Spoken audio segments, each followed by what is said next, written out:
आज हम पढ़ेंगे ग्लोबल वार्मिंग। क्या? ग्लोबल वार्मिंग ये एक घटना है। ग्लोबल वार्मिंग क्या है? एक घटना है, प्राकृतिक घटना नहीं है। ये हमारी प्रदूषण की वजह से ग्लोबल वार्मिंग होती है वायुमंडल में। इस घटना को किसने प्रस्तुत किया था?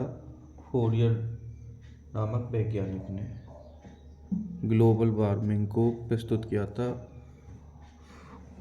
फोरियर नामक वैज्ञानिक ने।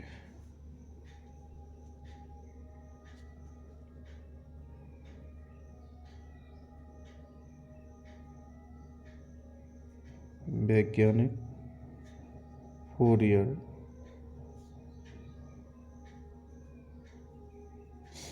इसने क्या इस घटना को प्रस्तुत किया था? ग्लोबल वार्मिंग को फोरियर नामक वैज्ञानिक ने प्रस्तुत किया था। और इस घटना का संबंध किससे है? ठंडे प्रदेशों से संबंधित घटना है। अब ग्लोबल वार्मिंग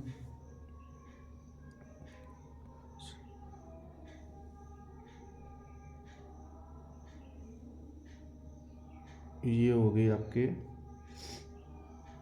पृथ्वी। इस पे कौन सा पोल है? ये नॉर्थ। और ये कौन सा हो गया? South pole. ये क्या हो गई आपकी भूमध्य रेखा। मैंने बताया था आपको पृथ्वी की जब पढ़ाया था टॉपिक, उसमें यहाँ नॉर्थ पोल होता है, यहाँ साउथ पोल होता है, ये भूमध्य रेखा होती है। तो भूमध्य रेखा के आसपास क्या होता है? जैविक विविधता है। जैविक विविधता क्यों है भूमध्य रेखा के आसपास? क्योंकि यहाँ टेम्परेचर अधिक रहता है और पेड़ पौधे, जैविक की घटनाएं ज़्यादा होती हैं। बारिश का होना, सर्दी का पड़ना, ये सारे भूमध्य रेखा के आसपास होते हैं। यहाँ पैदावार भी ज़्यादा होती है। अब पृथ्वी के सन से क्या, सूर्य से प्रकाश आता है। ये आपका क्या है? सूर्य है। सूर्य का प्रकाश मैंने बताया था कितने सेकंड में पृथ्वी पर पहुंचता है? 500 सेकंड या 8 मिनट 23 सेकंड में सूर्य का प्रकाश कहाँ पहुंचता है? पृथ्वी के ऊपर पहुंचता है। अब सूर्य की सबसे नज़दीक परत कौन सी होती है? सूर्य की सबसे नज़दीक परत होती है क्षोभमंडल। क्षोभमंडल में अपनी वायुमंडलीय घटनाएं होती हैं। क्षोभमंडल के ऊपर होती है समताप मंडल, जिसमें अपने वायुयान प्लेन जो है क्षोभमंडल से ऊपर समताप मंडल में होते हैं। समताप मंडल में एक परत पाई जाती है। कौन सी परत होती है वो? ओजोन परत। ये समताप मंडल में कौन सी परत होती है? ओजोन परत होती है। इस ओजोन परत को प्रभावित कौन कौन सी गैसें करती हैं? ये ओजोन जो परत है इसको प्रभावित करती हैं। कौन कौन सी गैसें प्रभावित करती हैं? CO2 मेनली सबसे अधिक प्रभावित कौन सी करती है? CO2, फिर मैथेन, उसके बाद में नाइट्रोजन, क्लोरोफ्लोरोकार्बन, N2O, CFC। अब इसमें दूसरी गैसें जो होती हैं हीलियम, नियोन, आर्गन, क्रिप्टॉन और ज़ेनॉन। अक्रिय गैसें जो होती हैं कितनी होती हैं? अक्रिय गैसों की मात्रा 1% होती है। अक्रिय गैसें हैं कौन कौन सी? अक्रिय गैसें हीलियम, नियोन, आर्गन, क्रिप्टॉन और ये ज़ीनॉन। यहाँ क्षोभमंडल जो है उसमें वायुमंडल है अपना। क्या है? वायुमंडल पृथ्वी पर। उसके बाद में यहाँ पर 30 फोटॉन्स भी होते हैं। कहाँ पर 30 फोटॉन होते हैं, 30 फोटॉन। अपने 100 फोटॉन कहाँ से आते हैं? सूर्य से आते हैं। ये सूर्य से किरणें आती हैं। 100 फोटॉन कहाँ से आते हैं? सूर्य से। लेकिन पृथ्वी पर कितने रह जाते हैं? 30 फोटॉन रह जाते हैं। अब वायुमंडल में अपनी और कौन कौन सी गैसें होती हैं? ऑक्सीजन होती है, नाइट्रोजन होती है, और SO2 होती है, NO2 होती है, और हेलोंस कार्बन ब्लॉक, कार्बन ब्लैक, ये अपनी गैसें होती हैं। उसके बाद में अब हम बात करते हैं 100 फोटॉन जो आते हैं पृथ्वी पर। 30 फोटॉन अंदर पृथ्वी पर रह जाते हैं, 70 फोटॉन क्या होते हैं? वापस चले जाते हैं। कितने फोटॉन वापस चले जाते हैं? 70 फोटॉन। वो वापस कैसे चले जाते हैं? उनको परावर्तित कर देती है अपनी कौन सी गैस? ओजोन परत जो है वो उनको 70 फोटॉन को रोक लेती है, परावर्तित कर देती है। लेकिन 30 फोटॉन जो पृथ्वी पर आते हैं वो क्या करते हैं? अपने पृथ्वी का टेम्परेचर बढ़ाते हैं। अब अपने पढ़ा था हमने इलेक्ट्रोमैग्नेटिक वेव के बारे में भी पढ़ा था।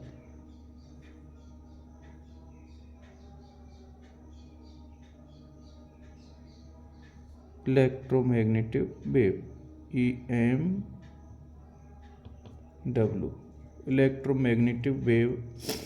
इलेक्ट्रोमैग्नेटिक वेव में आता है कौन कौन सी किरणें आती हैं?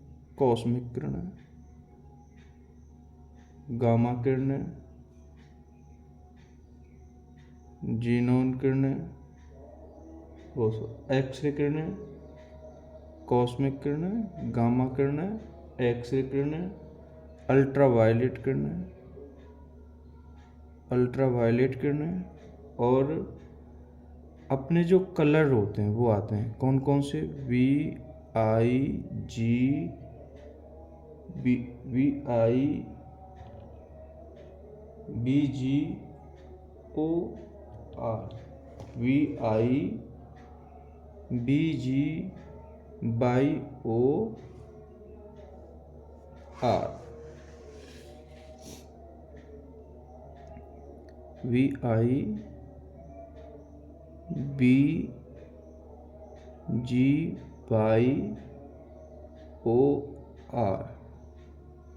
ये हो गए अपने कलर। उसके बाद में फिर इंफ्रारेड किरणें, फिर एम किरणें, आर किरणें, रेडियन किरणें जिसको बोलते हैं, टेलीविजन किरणें, ये आ गए अपने। अब इंफ्रारेड का कितना भाग है? इंफ्रारेड अवरक्त भाग या तापीय विकिरण या उच्च विकिरण।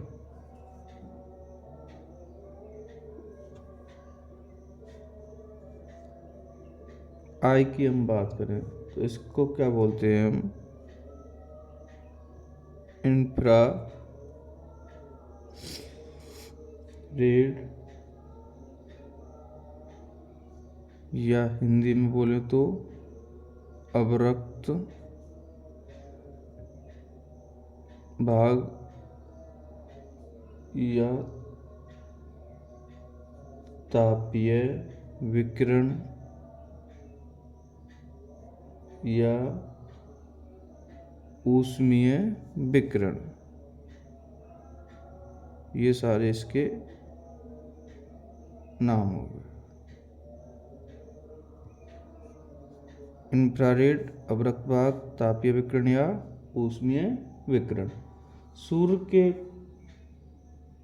प्रकाश के जो अवरक्त भाग हैं, सूर्य के जो प्रकाश है उसके अवरक्त भाग है इंफ्रारेड या तापीय विकिरण जो है, ऊष्मीय विकिरण जो है भूमंडलीय तापन का कारण है। अपने भूमंडलीय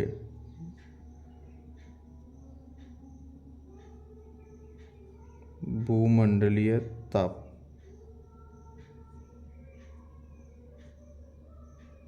का कारण कौन है? इंफ्रारेड। कौन है? इंफ्रारेड। भूमंडलीय ताप का कारण कौन है? इंफ्रारेड, जिसमें अवरक्त भाग होगा तापीय विकिरण या ऊष्मीय विकिरण, इसके अलग अलग नाम हो गए। और भूमंडलीय ताप का कारण क्या होता है? इंफ्रारेड होता है। सूर्य का जो प्रकाश है वो पृथ्वी के वायुमंडल में रहने के कारण, पृथ्वी के वायुमंडल रहने के कारण वायुमंडलीय तापमान क्या है? बढ़ता है, जिसको हम ग्लोबल वार्मिंग कहते हैं, भूमंडलीय तापन कहते हैं।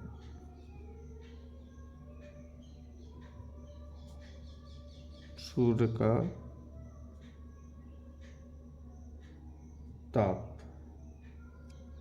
या प्रकाश,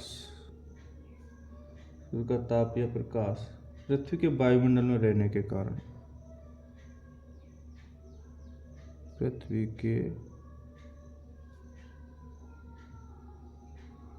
वायुमंडल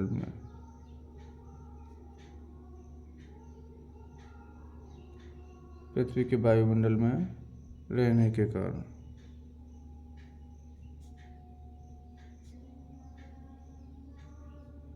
पृथ्वी के वायुमंडल में रहने के कारण क्या होता है?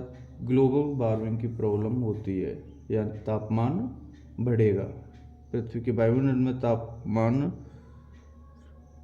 वायुमंडल में रहने के कारण ग्लोबल वार्मिंग, क्या? Global warming.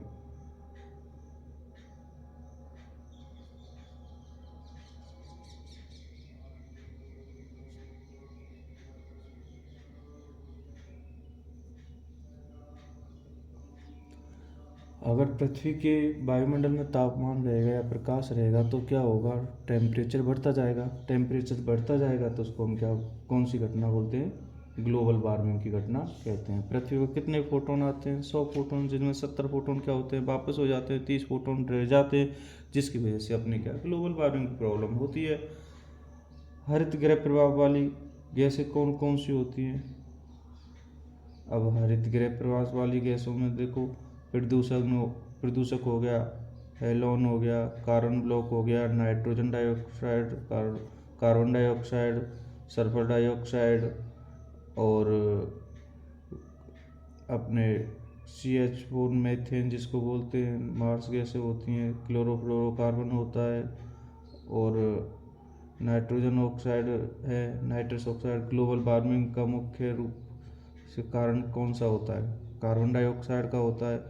अब हम बात कर लेते हैं ग्लोबल वार्मिंग कौन कौन सी गैसों का घटता क्रम के रूप में बात करें हम, ये क्वेश्चन आ सकता है। सबसे ज़्यादा प्रभावित वायुमंडल को कौन सी गैस करती है?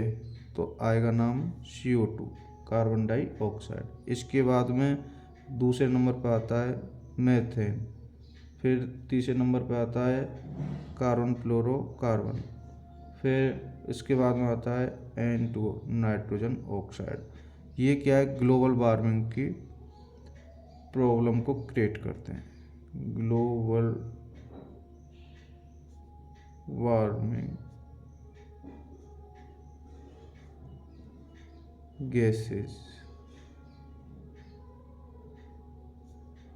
ग्लोबल वार्मिंग गैसेस कौन कौन सी हो गई? सबसे ज़्यादा प्रभावित करता है CO2, फिर मीथेन, फिर CFC, फिर नाइट्रोजन ऑक्साइड। ये ग्लोबल वार्मिंग को प्रभावित करने वाली गैसें हैं।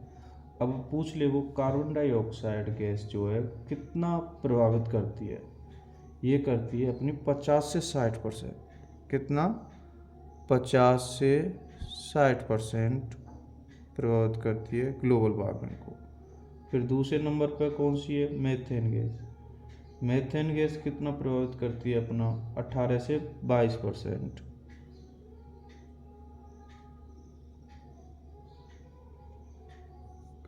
क्लोरोफ्लोरोकार्बन कितना प्रभावित करता है अपना, 16 से 18%। नाइट्रस ऑक्साइड अपना कितना प्रभावित करता है वायुमंडल को, 6 से 8%। ग्लोबल वार्मिंग की जो प्रॉब्लम है, जो पृथ्वी का टेम्परेचर बढ़ता जा रहा है, गर्मियों में 50, 55, 52 तक चला जाता है टेम्परेचर, इसको हम ग्लोबल वार्मिंग ही तो बोलेंगे।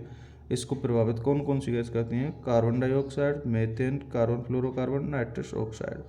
कार्बन डाइऑक्साइड कितना प्रभावित करता है, 50 से 60% प्रभावित करता है। मीथेन कितना, 18 से 22%। क्लोरोफ्लोरोकार्बन ये 16 से 18%। नाइट्रस ऑक्साइड 6 से 8% प्रभावित करता है। अब ये कौन सी, अगर ऐसे भी क्वेश्चन पूछ सकता है, ग्लोबल वार्मिंग को प्रभावित करने वाली गैसेज, इनके तीनों के नाम दे दिए, फिर उपरोक्त सभी का ऑप्शन आ सकता है। CH4, मीथेन और नाइट्रस ऑक्साइड जो है प्राकृतिक रूप से उत्पन्न होती है, हम इनको उत्पन्न नहीं करते, मनुष्य इनको उत्पन्न नहीं करता, प्राकृतिक रूप से भूमंडलीय तापन का कारण भी होती हैं ये। मीथेन गैस कौन कौन सी,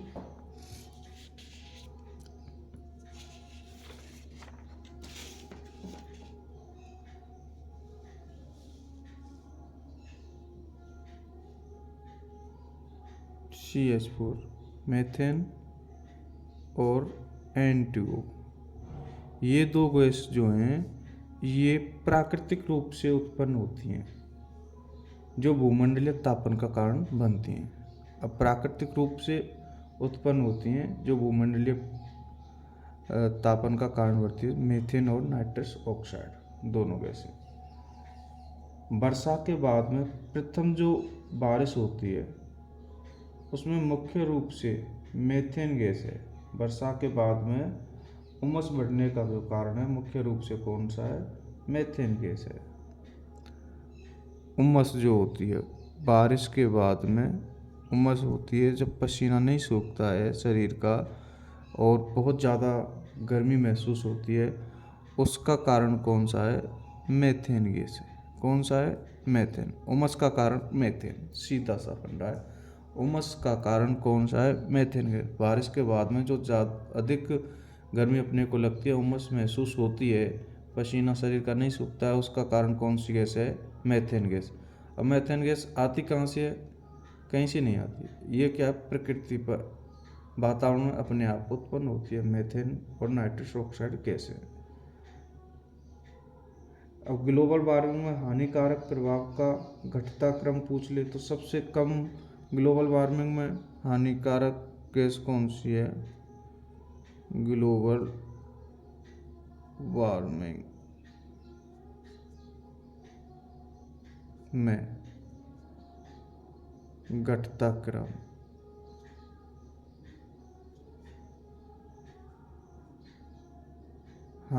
घटता क्रम किसका, हानिकारक गैस का।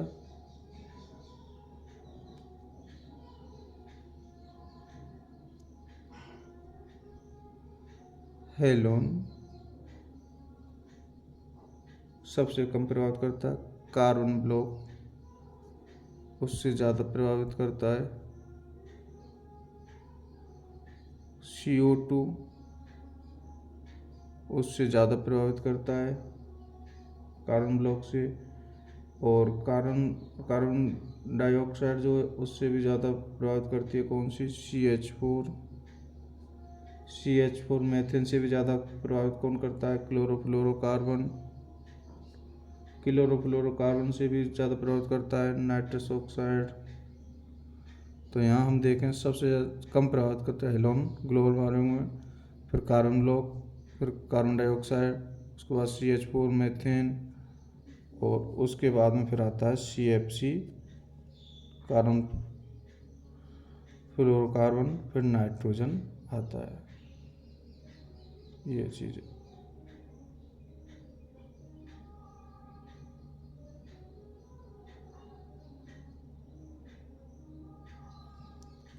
Helon, carbon block, CO2, CH4 methane, carbon fluorocarbon, nitrous oxide.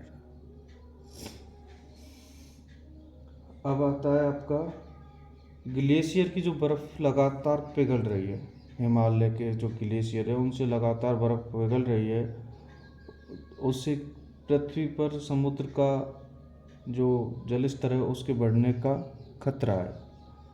सब और धीरे धीरे क्या पृथ्वी समुद्र में समाती जा रही है, समुद्र के अंदर डूबती हुई जा रही है।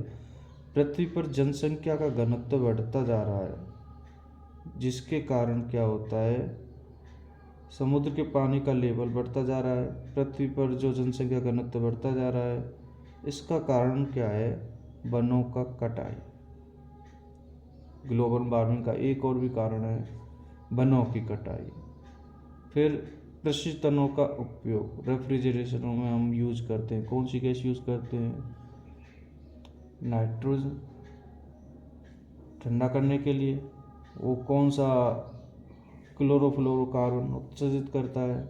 कॉस्मिक सामग्री, सौंदर्य का उपयोग करते हैं, उसमें भी हमें हानिकारक गैस निकलती हैं। खेतों में उर्वरकों का उपयोग करते हैं, उर्वरक बनाने में जो यूज़ करते हैं हम, उससे भी अपने वायुमंडल को हानि पहुंचती है। जो खेतों में खाद डालते हैं, उर्वरक जिसको बोलते हैं हम, उससे भी हमारी प्रकृति क्या प्रभावित होती है।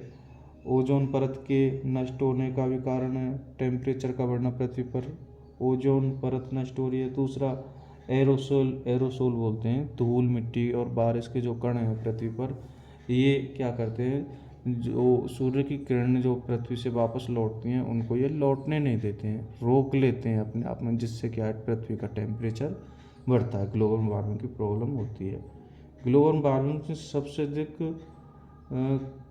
क्योटो प्रोटोकॉल है, जो 17वीं 20वीं शताब्दी में हुआ था। इसमें 268 ppm से 3330 ppm तक होता है। पृथ्वी के पृष्ठ का तापमान केवल 20वीं शताब्दी में 0.6 डिग्री सेंटीग्रेड बढ़ा है। पृष्ठ जो है, पृथ्वी के पास जो टेम्परेचर बढ़ा है, कितना बढ़ा है, 0.6 डिग्री बढ़ा है। प्रवर्तन समुद्र का लेवल जो है 1 से 3 mm बढ़ा है, और समुद्र का जो पानी का लेवल है 1 से 3 mm बढ़ा है।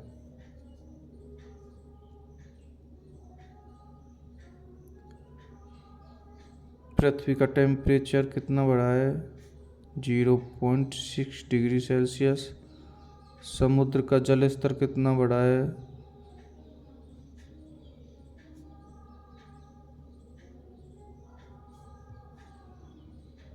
समुद्र का जल स्तर 1 से 3 mm बढ़ा है। ये अपने को ध्यान रखना है।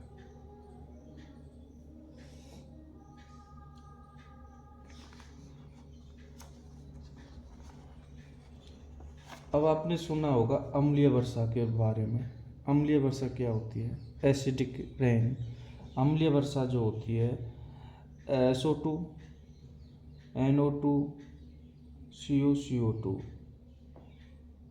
ये सभी जो है बारिश के साथ में मिक्स होके पृथ्वी पर पड़ते हैं। इसको हम क्या बोलते हैं, अम्लीय वर्षा।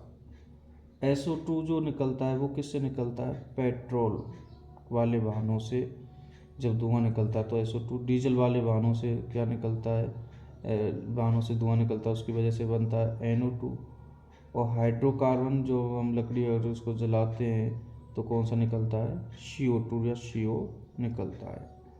अब प्रभावित कितना करते हैं ये, SO2 प्रभावित करता है 60 से 70%, NO2 प्रभावित करता है 35 से 30%, 25 से 30%, और H2O जल, H2CO3 जिसको बोले हम, इसमें ये कार्बन डाइऑक्साइड जो बनती है ये प्रभावित करती है 1 से 5%। ये किस कारण, अम्लीय वर्षा का कारण है।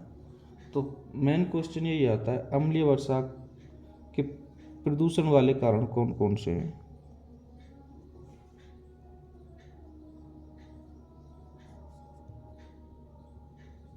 अम्लीय वर्षा किसकी वजह से होती है, SO2 व NO2, sulphur dioxide, nitrous oxide अम्लीय वर्षा के प्रमुख कारण हैं।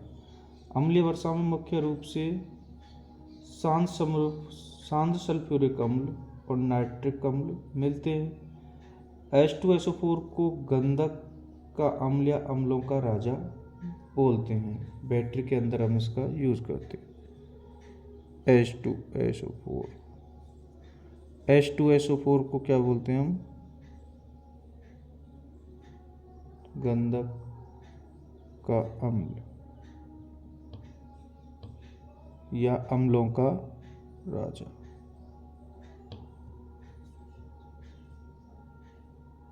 गंधक का अम्ल या अम्लों का राजा बोलते हैं किसको?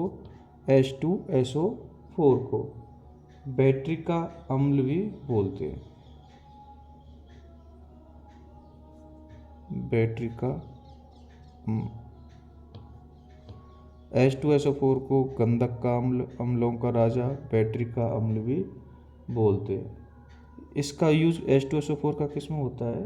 बैटरी में डाल। HNO3 एक और नाम आया होगा। HNO3 को सोरे का अम्ल कहते हैं। क्या बोलते हैं? सोरे का अम्ल।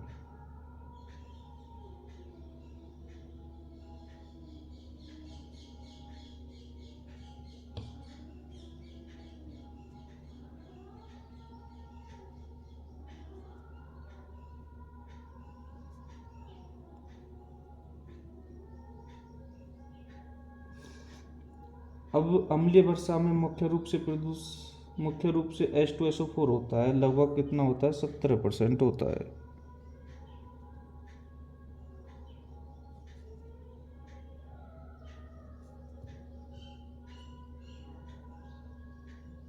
अम्लीय वर्षा में H2SO4 कितने परसेंट होता है? 70% होता है। 70% क्या होता है? H2SO4 होता है। वह वर्षा जिसमें पानी के साथ में क्या होता है? अम्ल घुले हुए होते हैं, एसिड घुले हुए होते हैं, वो क्या होता है? एसिडिक रेन या अम्लीय वर्षा।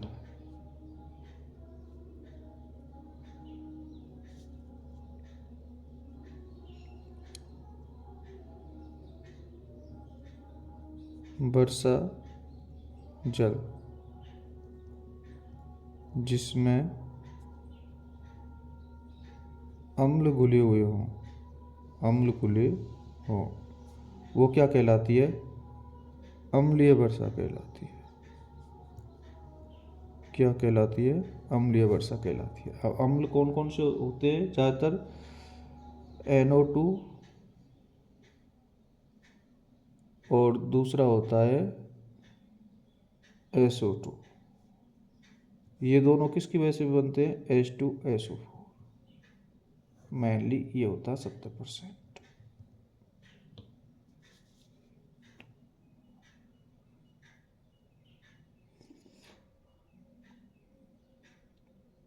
शुद्ध पानी, आसुत जल की बात करें या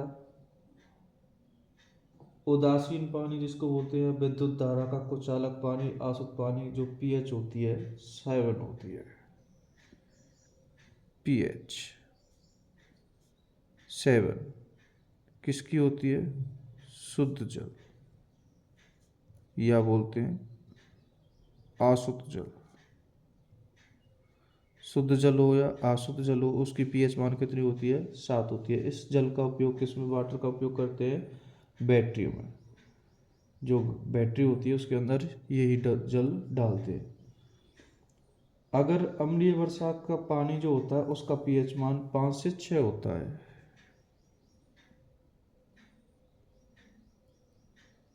अम्लीय वर्षा का pH मान या pH वैल्यू कितनी होती है? 5 से 6 के मध्य होती है। 5 से 6 के मध्य होती है pH मान किसका? अम्लीय वर्षा का।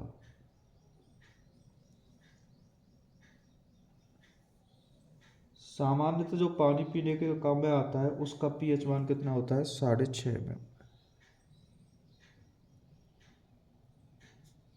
पीने के काम आने वाला पानी कि pH वैल्यू कितनी होती है, 6.5। ये क्वेश्चन पूछ सकता है कितनी होती है, 6.5। pH मान 6.5 पीने वाले पानी का।